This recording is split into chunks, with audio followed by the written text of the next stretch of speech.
Hello, hello. Welcome once again to another edition of Quoth Raven, Lewis Bright Raven. I'm your host, Lewis Bright Raven. It is Friday, October 14th. They missed it by a day, maybe next year. and It is Friday night movie talk. And with me in a moment will be my guest. As soon as he turns off his phone there or gets his thing settled there, as my co-host this week, Monster Fan. Hey Raven, how you doing? Doing all right. It's been kind of a crazy week, but that's why I haven't had anything going on the show lately. But hopefully we can have a fun time with this classic '80s movie, The Monster Squad from 1987. And I'm waiting to see if anyone else is going to be in the room here. We got a couple of people watching. Okay. Well, let's go ahead and get started. The Monster Squad from 1987, directed by Fred Dekker, written by Shane Black and Fred Dekker, produced by Jonathan A. Zimbert, starring Andre Gower, Robbie Kiger, Brent Chalem, Ashley Banks, Ryan Lambert, Stephen Mott, Duncan Regehr, how about I pronounce that right? Stan Shaw, Tom Noonan, Jonathan Gries, Carl Tybalt, Tom Woodruff Jr., Mary Ellen Trainor. Jason Hervey has a small role in this. Cast of thousands practically in this film. Production companies are Taft Entertainment Pictures and Keith Barish Productions, distributed by TriStar Pictures. Release date of August 14th, 1987, with a runtime of 1 hour and 22 minutes, rated PG-13. North Free is in the house. Says, hail, Raven, Monster Fan, and the Mighty Chat. I don't know if our chat's so mighty, but it's here. Let's go ahead and see what this film is about. I'll go ahead and let you read. Okay, well, we have an introductory section in, I guess it takes place in Transylvania or Latvia, where Dr. Abraham Van Helsing attempts to defeat Count Dracula and his cronies by opening a portal via a mystical amulet. But he fails, and the amulet is taken by Van Helsing's associates to America to keep it away from Dracula, who would use the amulet's power to rule the world. And then you cut to the modern day, late 1980s. The Monster Squad is a club of preteens who idolize classic monster movies and their non-human stars. Club leader Sean Crenshaw, played by Andre Gower, his best friend and second-in-command Patrick Rhodes, played by Robbie Kiger, clumsy, overweight Horace, Brent Chalem, otherwise known as Fat Kid, tough older kid Rudy Holleran, played by Ryan Lambert, and Lily Eugene, played by Michael Faustino, comprise the group. The boys, except for Rudy, are basically comic monster nerds who are alienated in school and bullied by other students. Rudy is more the pseudo-Fonz, outsider, wannabe type who is willing to beat up the bullies who pick on the others. When Sean's younger sister Phoebe, played by Ashley Bank... Hold on a second. John's here. He just finished watching the movie. Do you want to come in, John? Let me know on Facebook. Hey, Pop's here too. Okay. It's a plethora. Yeah. They all start coming in. All right. Yeah, when Sean's younger sister, that's where you're at. Okay. Sean's younger sister, Phoebe, played by Ashley Bank in a really marvelous performance, in my opinion, who desperately wants to join the club, but of course is denied because she's too little and is a girl, is given the diary of Dr. Van Helsing by a neighbor. His excitement abates when he finds out it's written in German. Realizing where it came from, he and the rest of the club decide that they need to visit an elderly man known as Scary German Guy to translate the diary for them. Little do they know that the actual Count Dracula and his minions, the Wolfman, the Gill Man, the Mummy, and Frankenstein's monster, have all arrived in town and are about to cause all kinds of havoc, which Sean's father, a police officer, has to try to deal with. The diary describes in great detail an amulet that is composed of concentrated good. One day out of every century, as the forces of good and evil reach a balance, the otherwise indestructible amulet becomes vulnerable to destruction. Within the next day of balance happening within a few days, with the next day of balance happening within a few days at the stroke of midnight, the kids realize they must gain possession of the amulet and use it with an incantation from Van Helsing's diary to open a wormhole in the universe and cast the monsters into limbo. As shown in the film's prelude, Van Helsing had unsuccessfully attempted this 100 years ago in order to defeat his old Hold on a second. nemesis. Yep. Wolfman's got nards. Yep. we got some fans here. Yes, his old nemesis, and here we go. Nevertheless, Dracula seeks to obtain the amulet so that he can take over the world and plunge it into darkness. To this end, he assembles several of his most dangerous and monstrous allies: the Mummy, played by Michael McKay; the Gill Man, by Tom Woodruff Jr., the Wolfman, Carl Thibault, and in addition, 3 schoolgirls whom the Count transforms into his vampiric consorts. They are his main crew, while Frankenstein's monster is also there, but is reluctant to serve Dracula and lives for peace and solitude, where he encounters Phoebe, who befriends him. The Wolfman in human form, Jonathan Grease, keeps trying to warn the local police, but he is blown off, literally, as a crazy person. The boys and Dracula's crew are each hunting for the amulet all over town and have their varied confrontations. The amulet is buried in a stone room beneath a house that Dracula and the other monsters now occupy, and where Van Helsing's diary was found.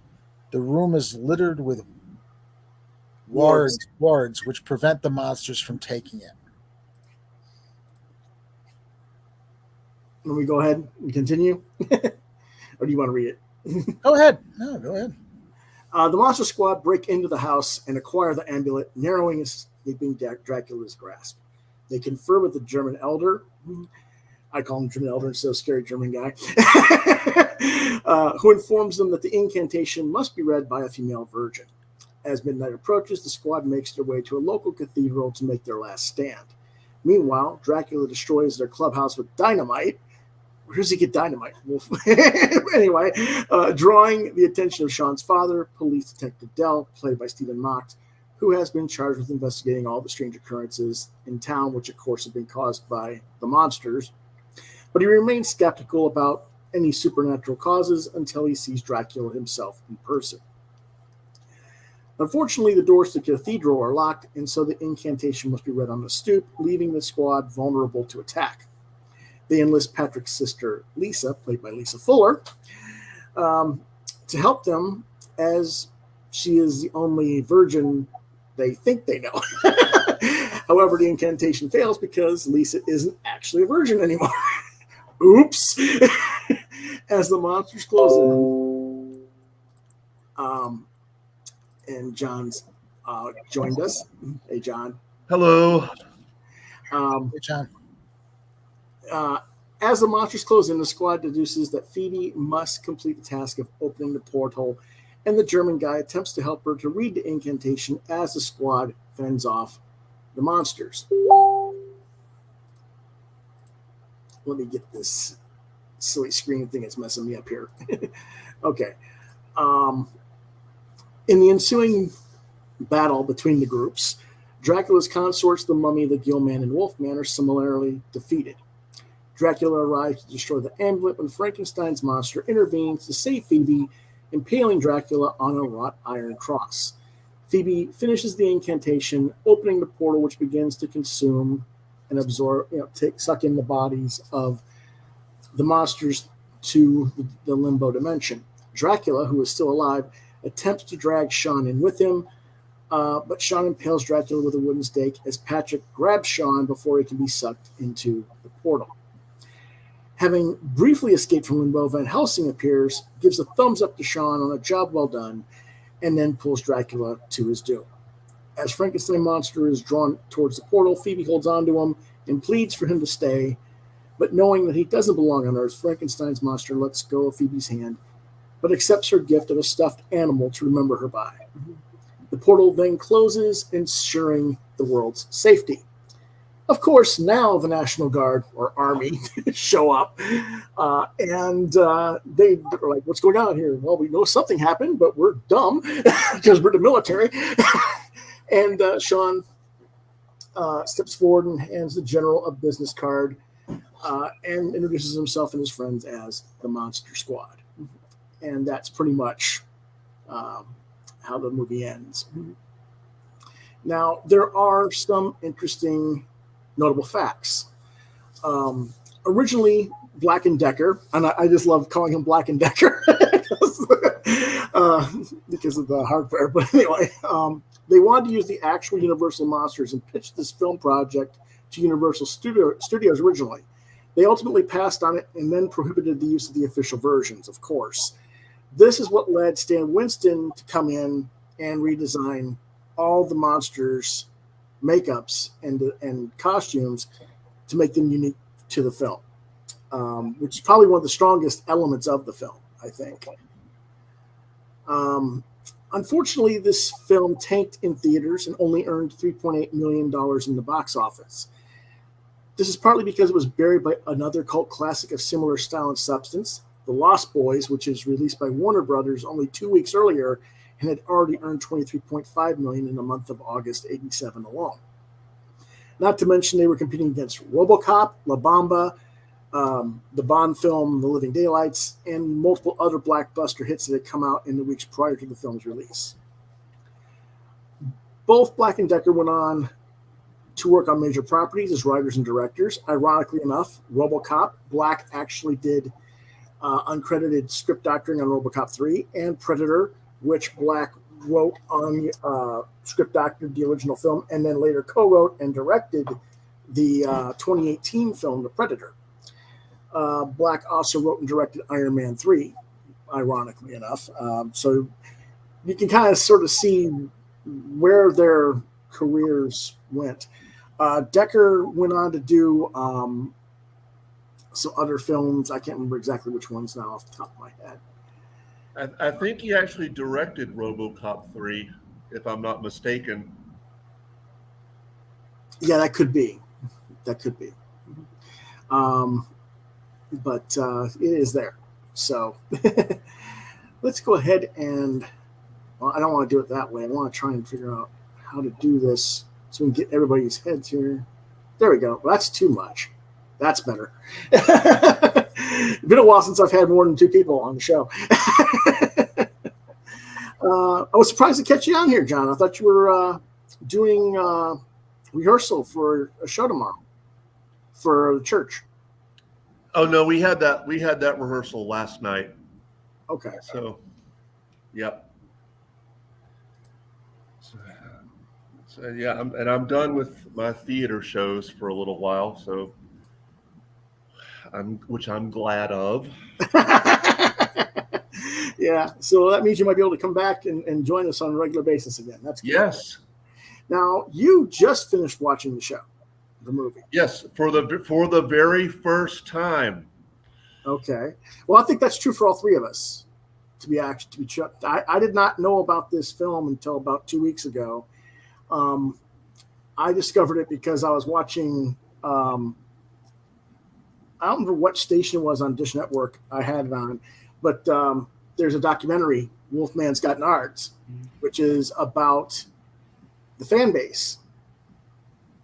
So, yeah. I've known about it for a long time because back when back in the 80s, my family, when we had cable, we got the Disney Channel, and I remember the Monster Squad used to show up on the Disney Channel, and all I knew about it was it had I knew Ryan Lambert from Kids Incorporated, which was also on the Disney Channel, and like that's how I remember it. But for some reason I never actually decided to watch it until tonight. Okay, and this is your first time watching it too, as well, Monster fan? No, I've seen it before, Okay, but not for quite a number of years. all right. Yeah. See, a lot of these '80s films, when I get into this stuff, it's like I didn't get to go to the movie theater when I was a kid that much, unless my parents wanted to go see something with me. So I missed a lot of that sort of thing. So for me, I was like discovering all this stuff in the '90s and 2000s on VHS and DVD when I got to see everything. So it's kind of interesting there. But okay, so at least two of us got to see it for the first time this week. Let's see, what did you think of it first, Monster fan? Oh, I thought it was a very enjoyable movie. A real homage to kids like me who grew up kind of the outside, nerdy, scholarly person interested in monsters or strange things or anything not baseball or tits. Um, um, and I thought the director did a really good job in getting good performances out of the child actors. Um, and Well, believe it or not, all the kid actors in this were veteran actors, had Yeah, extensive credentials before they got into the film, which surprised me when I was reading up on this. I was expecting them to be very inexperienced because there was a lot of um, very, I won't say amateurish, that's not the right word. It felt more real. When you have more polished actors, there's more of a performance to it. With the kid actors, I think they get a little bit jaded with what they're doing. They don't have the innocence, and all these kids were able to portray innocence for their age group and what they were. yeah. So that was really quality stuff there. But I think it's also kind of what made it not be as successful as Lost Boys.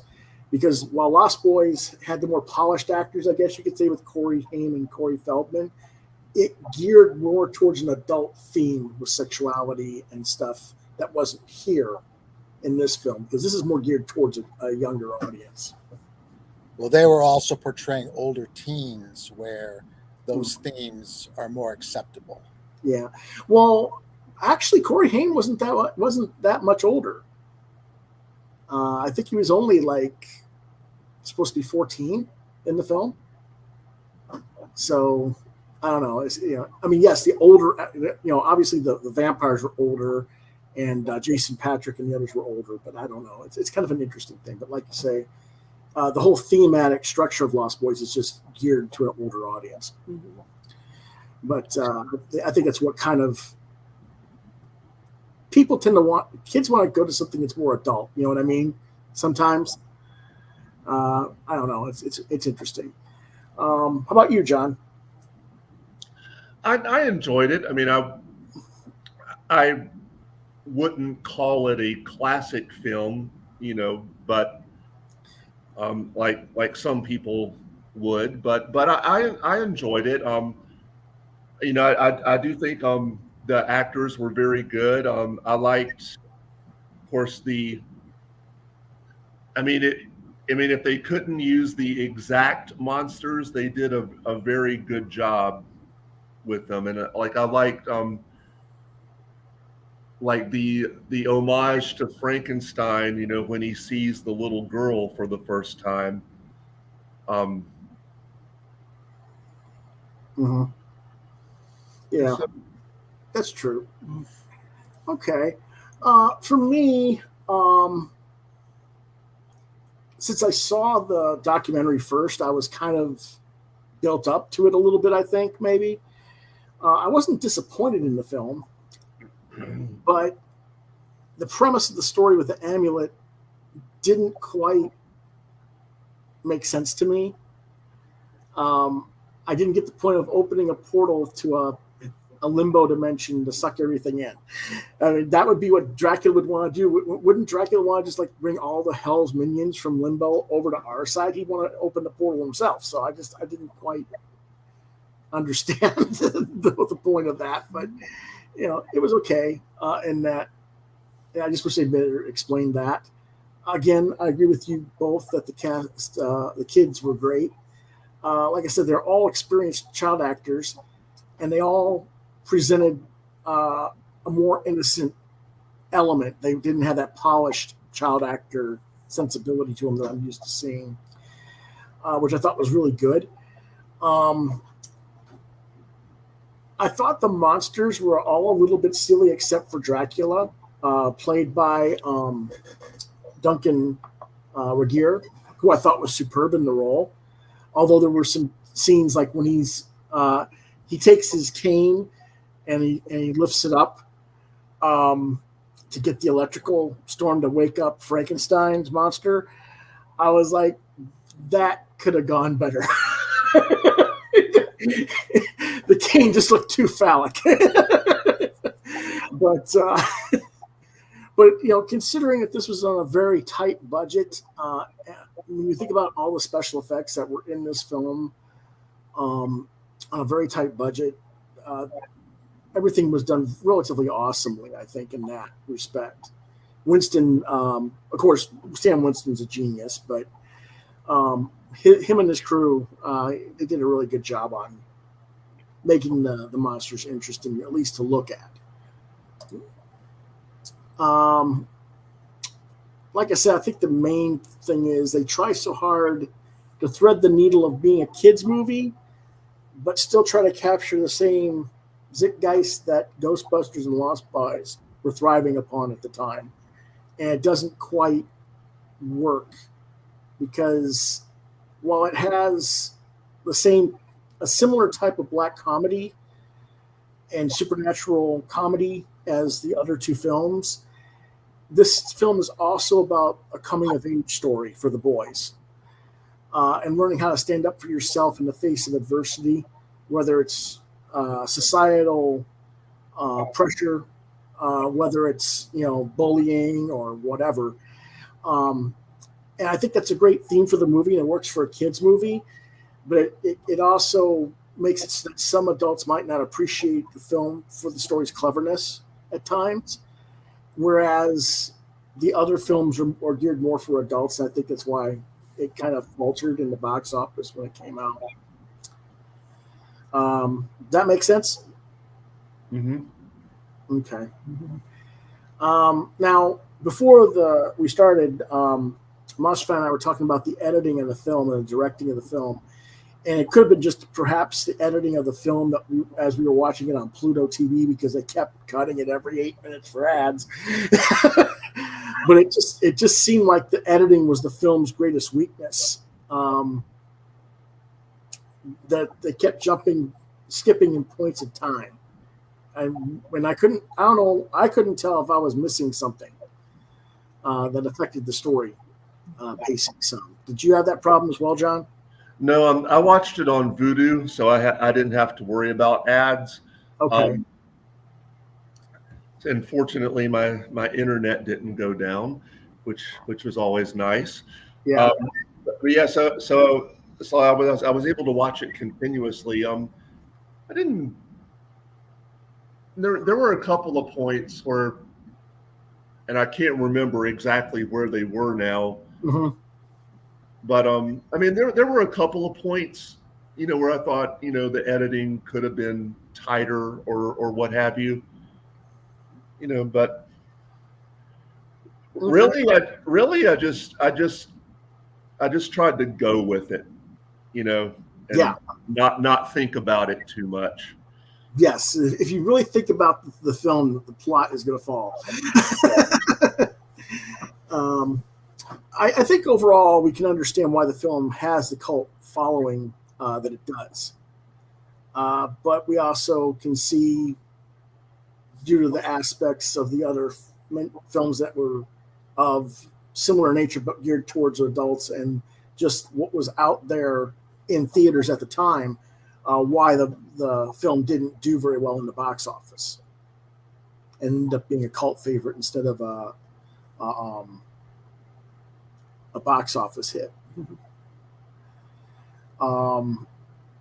If you watch Wolfman's Got Nards, you'll find that Dekker, who is really the heart and soul of the film, is like crushed by this, and it's like it's almost like he's not bitter or resentful of it, but it's like, yeah, it's a movie I made all these years ago. I don't know why people are still interested in it. Why are you interviewing me? Kind of attitude. And it was like you could tell that one was kind of like a project that was dear to his heart, that it kind of broke him a little bit. That's a shame, but it is what it is there. But I do think it is a pretty decent kids horror movie, and very enjoyable. I gave it 3 stars out of 5. How about you guys? I would say 3 out of 5 as well. Yeah, I would say 4 out of 5. 4. Okay, cool. Cool. I thought for what it was very enjoyable. Granted, all of your criticisms are right. I mean, I'm not going to deny that. But I thought between the makeup and the kids acting, I found it a very enjoyable movie. I would watch it again without Pluto TV. Right. Yeah. Well, that's where I found it. I didn't know it was on Vudu. I don't know if you can watch it on Vudu for free or not, but no, you can't. You can't. But they are offering it discounted, so it was like $3 to rent it. So. Okay. All right. Well, you pay $3 and not have to worry about the ads, or you can get it for free and worry about ads. The ads were, like we said, the Pluto TV thing was kind of weird because I had to keep trying to go back and watch it, different scenes back, and replay them because the ads seemed to cut what I thought was part of the story out at times. But, then again, I was looking at the time stamp of what was in the film versus what they said the film time run was. And I was like, okay, maybe it isn't. Maybe there's just some editing issues. So, it's interesting, though. So, Kevin Clady. Hey, Kevin. He has it on DVD with special features. And he gives it a 4 out of 5. And yeah, I can believe that because this is right up his alley. But definitely. Yeah, it's interesting though. I just wanted to bring up one point. The scene you alluded to earlier, where Dracula uses his ring and cane to bring down the lightning to revivify the Frankenstein monster. I believe that's a homage to a similar scene in Abbott and Costello Meet Frankenstein. Yes. Where Dracula uses his ring to, electrify the bolts.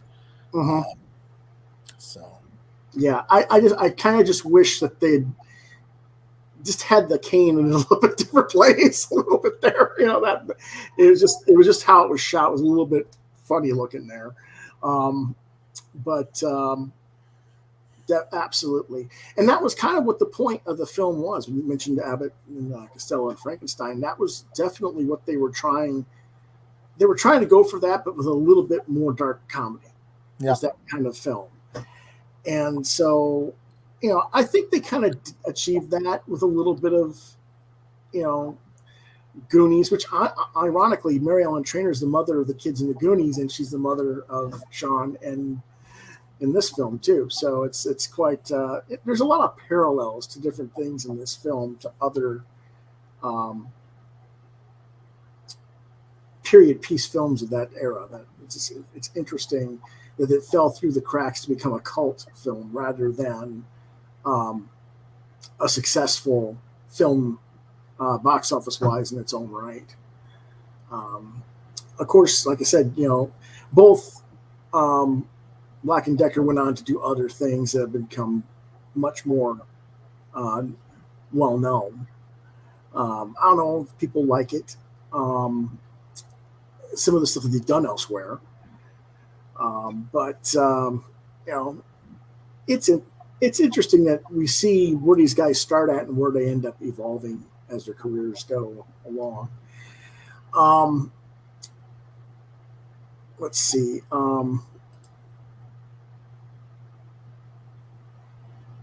Yep. I think they're all good popcorn movie type, don't think too much about it. Just sit back and enjoy the film. It's what it's supposed to be, Pop Culture says he picked up 3 original Monster Squad movie posters at a flea market several years ago. Yeah. How many are there, though? There's probably around 8 different posters, I think, that were done, if I remember right. But it was, I don't know. It was just funny because this was not on my radar until 2 weeks ago when I saw the Wolfman's Got Nards. I'm just like, what was this? Where did you see that? I don't know what channel it was now. I don't remember what channel it was on. It was on Dish Network, and it was on, oh, geez. It might have been on Vice TV. I'll have to look out for that. Yeah, but yeah, it's an interesting documentary because they're talking about the cast members touring for all the little film festivals 20 years, 30 years later. And unfortunately, the actor who plays Fat Kid is no longer with us. So he didn't get to go, obviously. And there was another person that wasn't around anymore. And they were talking about how much they would have loved experiencing that and being appreciated, because Horace seems to be a lot of people's favorite character in the film, which I guess I can understand in a way. I don't know who my favorite character is in the film. Do you have a favorite one of the kids in the film, John?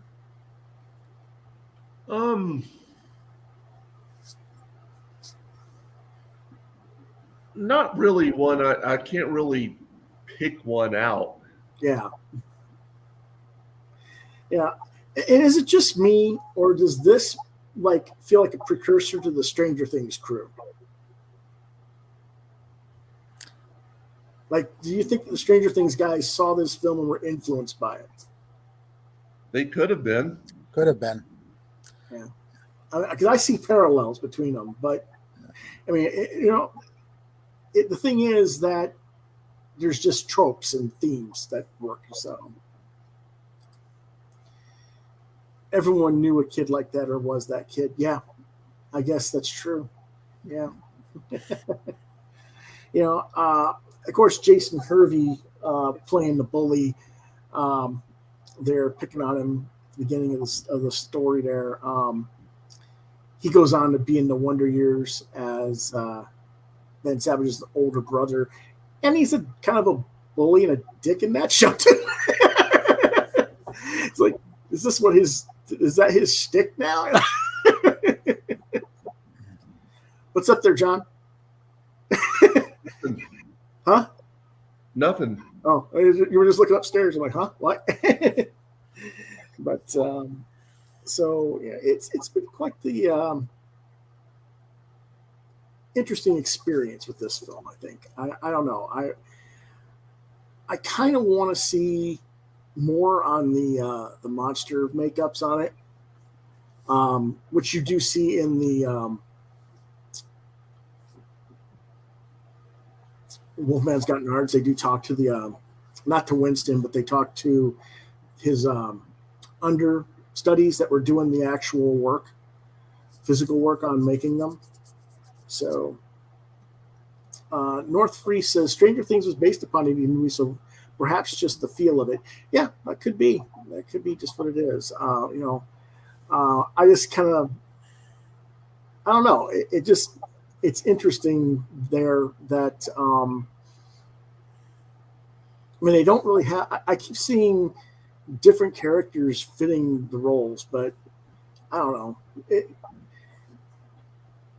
It's funny though how they do these things. So because it's similar to roles from other '80s films too. So like Goonies and even E.T. Extraterrestrial to some extent with the D&D groups and stuff like that. So I kind of think of it as Breakfast Club for monster kids. okay, that's interesting. Now, what would really be interesting is if the principal had put them all in detention for the weekend while they sat there and drew the monsters. That's not what you're here to do. I mean, I don't know. I thought it was interesting that because these kids are all, you know. Oh, let's see what Kevin sent me here.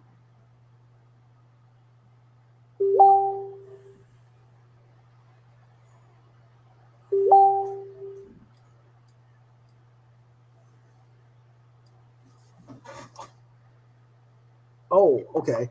For those of you who don't know, Kay Clady owns the Zone Collectibles in Tifton, Georgia.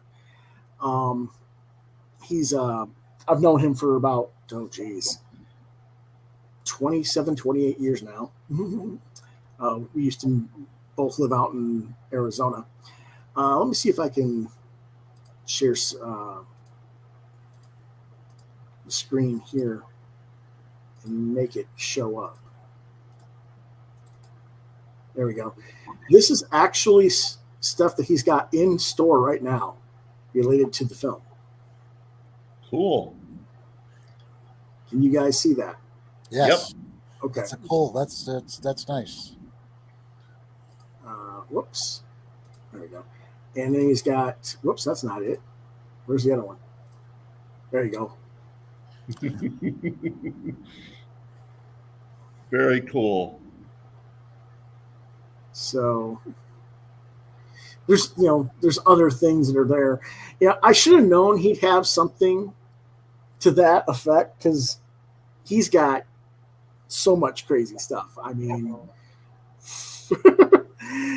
he could probably do a podcast daily of obscure film for nerds for years. But yeah, so I didn't even know they made these. They probably mentioned them on the documentary, but it's funny that they have these and he's got them.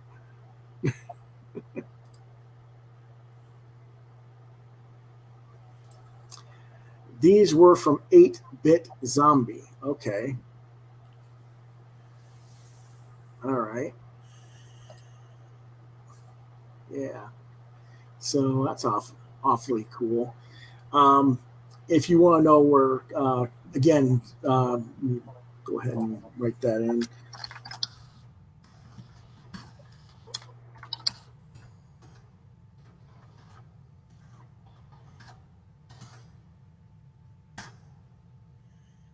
Again, that's where Clady's store is, the Zone Collectibles, Tifton, Georgia. He's, if you look him up on my Facebook page, it'll take you there.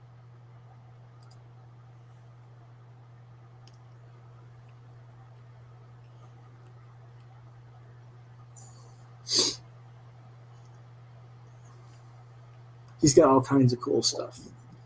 In fact, he might even have some of my old stuff. I don't know anymore if he does or not. But he's got lots of crazy things. But let's go ahead and go back to that real quick. So yeah, it's I don't know. Do you have any of the posters for this film? Perhaps, Kevin? And of course, he does have some of my old stuff somewhere in the store. He's bound to. The horror.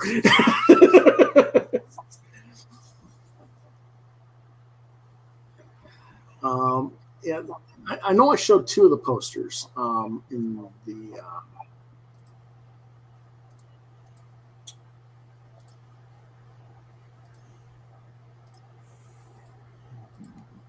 Okay, this is one. This was the one of the posters. That's the one I remember.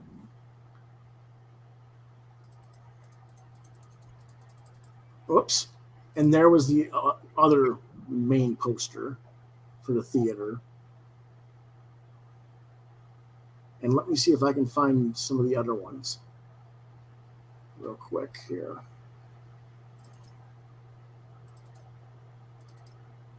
I think I have two more if I look hard enough for them.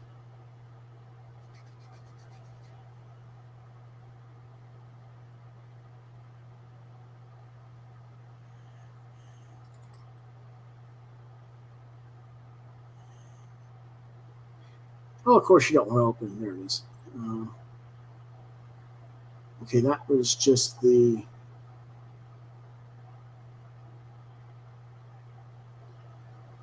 VHS poster.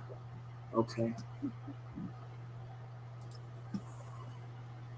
That doesn't count because it's basically the same as the regular poster that you remembered, but it has like a claw with an M circle inside it. Below the Monster Squad logo. That's all it is. So,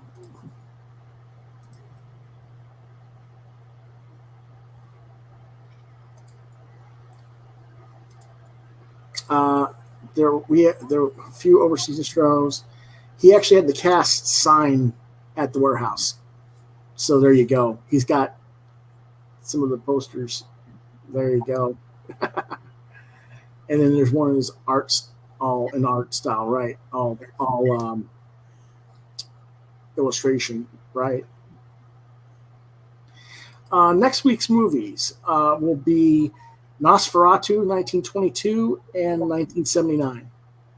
The original from 1922, and then the Klaus Kinski version from 79. So that's what we're going to do then. Let me see here.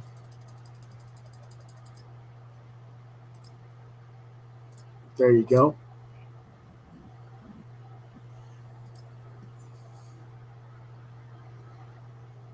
We're not ready to quite leave yet.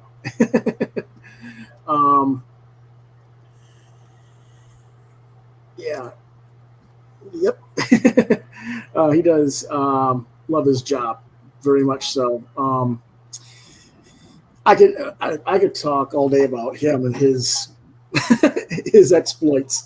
Not just as a retailer, but as someone who wanted to build distribution for the independent comic scene in the 90s. He and I should have a talk and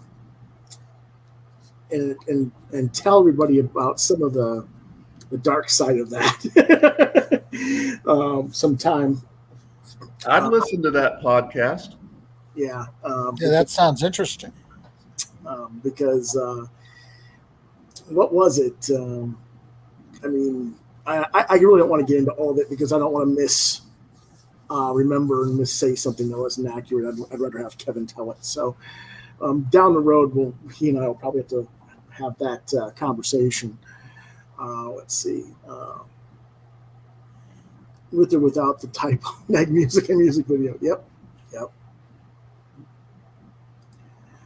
So I think that's pretty much it for tonight. Again, Monster Fan gave it a 4. John and I gave the Monster Squad a 3 each. So let's just say 3.5 and call it an even night. And next week, again, we'll be celebrating 100 years of Nosferatu with the original 1922 silent film and the 1979 remake with Klaus Kinski. And we'll see you then. If you, whoops, where is it doing? Is it locked up? Can you guys hear me okay? I can hear you. Yeah, I can hear you. Okay. I see it. Sometimes this StreamYard wants to lock up on me.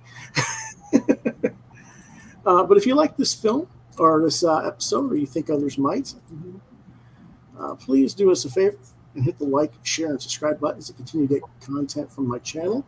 As always, I thank you for watching and for your support.